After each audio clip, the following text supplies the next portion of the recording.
प्रयोगाअंती एक सत्य समजलं. काय सत्य समजलं? की आतापर्यंत आपल्याला वाटत होतं की आपण जेवतो म्हणून आपल्याला शक्ती येते, म्हणून आपण आपले सगळे कामं करू शकतो. पण आजचा 7वा दिवस आहे, आपण जेवलो नाही. जेवले का कोणी?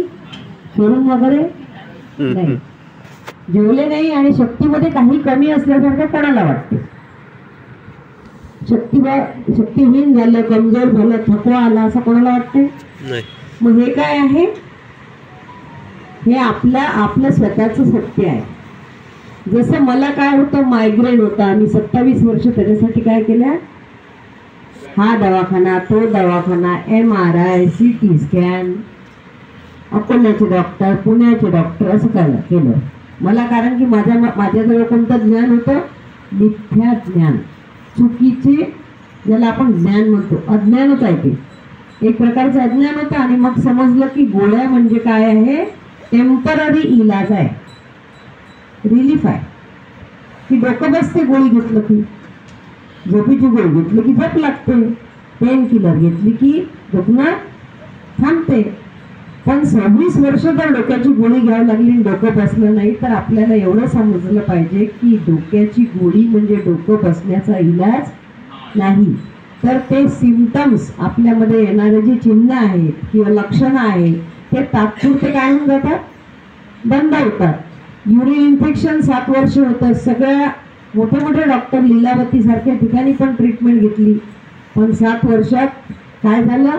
दर 2 महिन्यांना ट्रीटमेंट घेतली आणि थोडं बरं वाटायचं. अजून 2 महिने झाले, 3 महिने झाले की पुन्हा सेम लक्षणं, थंडी वाजून ताप येणे आणि हेवणे, म्हणजे युरिन इन्फेक्शन होणे. हे सतत किती वर्ष सुरू राहिलं? 7 वर्ष. तुम्ही सुरू राहायच्या गोष्टीच जर आपण केल्या तर BP शुगर पण मरेपर्यंत गोळ्या घेतो. तर गोळ्या म्हणजे इलाज नाही, हे सत्य आपल्याला समजलं. शिवाय दुसरं सत्य काय समजलं? की आपलं स्वास्थ्य हे आपण कोणाच्या हाती सोपवलं? डॉक्टरच्या हाती. पण डॉक्टरच्या हाती, अशांच्या हाती आपण सोपवलं की जे स्वतः सुद्धा काय आहे? आजारी आहे ना. नीतू मानकेची आपण सांगितली गोष्ट, महाराष्ट्रातला टॉपमोस्ट कार्डिओलॉजिस्ट. गौरव गांधीची सांगितली आपण गोष्ट, जो गुजरातचा टॉपमोस्ट कार्डिओलॉजिस्ट होता. आणि अनेक जिममध्ये जाणारे जसे KK, अमित मिस्त्री, हसवून लोकांना बेजार करणारा राजू श्रीवास्तव, हे सगळे लोक हे पण जिम करता करता वारले, कोणी काय अटॅकने वारले. आणि सगळे सेलिब्रिटी, म्हणजे जवळजवळ 15 सेलिब्रिटीचे नावं आहेत की जे कॅन्सर होऊन पैसा असताना, इन्फ्रास्ट्रक्चर असताना आणि सर्व सोयी सुविधा असताना पण मृत्यूला परास्त करू शकले नाही. मग आपल्याला काय सत्य समजलं? की गोळ्या तात्पुरता इलाज ठीक आहे, पण गोळ्या नसताना, हे कधीपासून सुरू झालं हे सगळं चक्र? 160-70 वर्षापूर्वी मेडिकल सायन्स होतं का? बिलकुल नव्हतं. 160-70 वर्षापूर्वी मेडिकल सायन्स नव्हतं, मेडिकल कॉलेज नव्हतं, डॉक्टर बनत नव्हते. तर आपल्याला तेव्हा पण इतक्या बिमाऱ्या नव्हत्या जेवढ्या आज आहेत. मग डॉक्टर वाढले, काय काय वाढलं सांगा जरा? डॉक्टर वाढले, हॉस्पिटल वाढले, मल्टी स्पेशालिटी वाढल्या, लॅबोरेटरी, पॅथॉलॉजी लॅबोरेटरी वाढल्या, पॅरामीटर चेक करणं कमी झालं की वाढलं. आणि हे सगळं करत असताना आजार कमी व्हायला पाहिजे, म्हणजे डॉक्टर वाढले, औषधी वाढली, मल्टी स्पेशालिटी हॉस्पिटल वाढले, तर आपलं रोग जे आहेत ते कमी व्हायला पाहिजे होते. तर रोग कमी करण्यावर किंवा रोग होऊच नये याच्यासाठी काही काम करतात का डॉक्टर? डॉक्टरांचं खरं काम काय असायला पाहिजे? की समोरच्या व्यक्तीला, त्याच्याकडे जो व्यक्ती जाते त्याला रोग झालाच नाही पाहिजे. आपण कधी जातो डॉक्टरकडे? रोग झाल्यावर. आणि तो काय करतो? तो फक्त काय लिहून देतो? औषधी गोळ्या, किंवा सांगतो सर्जरी करा. त्याच्या आधी पहिले एक सही घेऊन घेतात आणि इतकी रक्कम जमा करा. आपण चुपचाप ती रक्कम जमा करतो, सही देतो आणि डॉक्टरला समर्पण करतो. पण पण ह्या गोष्टी आपल्याला कळायला पाहिजे की 170 वर्षापूर्वी दवाखाने नव्हते, आयुर्वेद होतं की नाही 6,500 वर्षापूर्वी. पण आयुर्वेदात पण काही त्रुटी आहेत. त्याच्या आधी पण म्हणजे आयुर्वेदाच्या आधी पण लोक जिवंत राहिले की नाही, चांगले जगले की नाही, इतके रोग होते का? मग रोग वाढून राहिले म्हणजे जेवढे हॉस्पिटल वाढले तेवढे आपल्या कॉमन सेन्सला काय समजायला पाहिजे, रोग कमी झाले पाहिजे. तर सगळ्यात जास्त बिमारी आपण फार्मास्युटिकल इंडस्ट्री जे चालवतात किंवा जे केमिस्ट शॉप आहेत ते सुद्धा काय आहेत, बिमार आहेत. याच्यावरून आपल्याला काय सेन्स व्हायला पाहिजे की इथे आपल्याला स्वास्थ्य मिळणार नाही. मग स्वतःचे डॉक्टर स्वतः कसं बनायचं याच्यासाठी आपण कोणती साधना करत आहोत, तप सेवा सुमिरण. आता तुम्हीच सांगा, तुम्हाला तप म्हणजे काय समजलं? आपण गेले 7 दिवसापासून तपश्चर्याला बसलोय. कोणाच्या भरोशावर? कोणाच्या भरोशावर बसलो? एखादा डॉक्टर आहे का इथे? कोणीच नाही. भगवंताच्या भरोशावर बसलो. भगवंतानं आपल्याला स्वास्थ्य दिलं की नाही? आपण आजार घेऊन आलो होतो, आपले आजार थोडे कमी झाले. आपल्या बॉडीमध्ये जकडावा होता, तो जकडावा कमी झाला. आपले हातपाय हलत नव्हते, हातपाय हलून राहिले. कोणाचे वजन जास्त होते तर वजन कमी झाले. आता आजच 2.5 किलो झाले, तर अजून उद्यापर्यंत 400 ग्रॅम म्हटलं तर 2 दिवसात अजून 800 म्हणजे 3.5 किलो पर्यंत वजन आपले 4 किलो पर्यंत कमी झाले. शिवाय मन कसं आहे सध्या? मनाची स्थिती शांत आहे, प्रसन्न आहे. काही डिमांड करून राहिलं का मन? बिलकुल डिमांड नाही करून राहिलं. शरीर पण डिमांड करणं सोडलं, शरीरानं पण. शरीर पण डिमांड नाही करून राहिलं, पण आपल्याला भेटते म्हणून खातो आपण. वेळ झाली बा, घंटी वाजली, चला जा लागते आणि म्हणून खातो. नाही तर शरीर पण डिमांड करणं शरीरानं बंद केलं. ICU मध्ये काय होते असं तुम्हाला वाटते? इंटेन्सिव्ह केअर युनिट मध्ये पेशंटला भरती करतात. तिथे कोणतेच जास्तीचे औषधं वगैरे काही नसतात. फक्त त्याला एका विशिष्ट त्याचे पॅरामीटर्स घ्यायसाठी सगळं लावून देतात आणि त्याला झोपून देतात आणि त्याला सांगतात की टीव्ही पाहायचा असते का? टीव्ही नाही. मोबाईल देतात का त्याच्याजवळ? ICU मध्ये मोबाईल अलाव आहे का? नाही. पेशंटच्या आजूबाजूला भेटायला लोक असतात, ते येऊ देतात का? बिलकुल नाही. लोकही नाही. जास्त पाहायला तर अजून एखादं काही देतात आणि झोपून ठेवतात. इकडे तिकडे पाहिलं तर आजूबाजूला असे लोक असतात की पाहायची इच्छा होत नाही.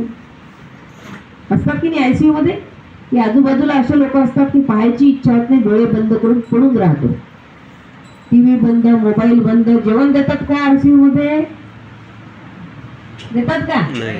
जेवणही नसते. मग काय आहे? आपण सध्या कोणत्या ICU मध्ये आहे? सध्या भगवंताच्या परमेश्वराच्या ICU मध्ये आहे. परमेश्वर आपली काळजी घेतो. मी पहिल्या दिवशीचं लेक्चर आठवा. मी काय सांगितलं की बाळ जन्माला यायच्या आधी पहिले दुधाची व्यवस्था कोण करतो? परमेश्वर. मग बाळ जन्माला घालतो. एवढूशी मुंगी, तिचं एवढूसं पोट पण भरते आणि एवढा मोठा हत्ती त्याचं सुद्धा पोट भरते. म्हणजे या सृष्टीमध्ये प्रत्येकासाठी अन्न निर्माण करण्याची व्यवस्था कोणी केली आहे? कोणाचा बिझनेस आहे का?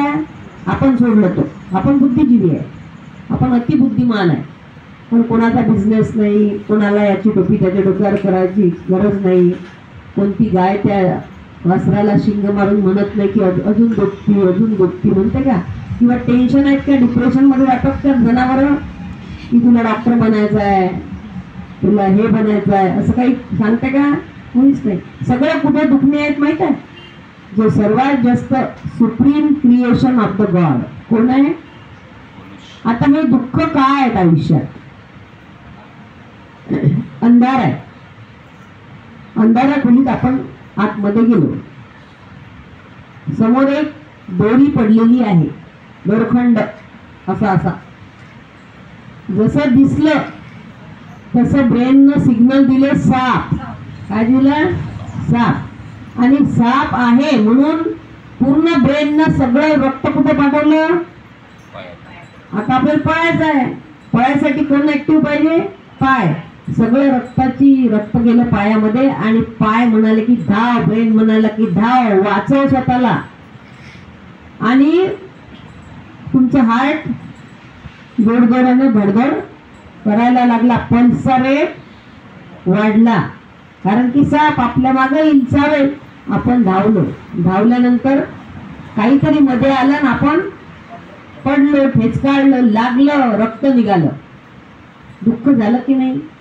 कशामुळे झालं बरं दुःख?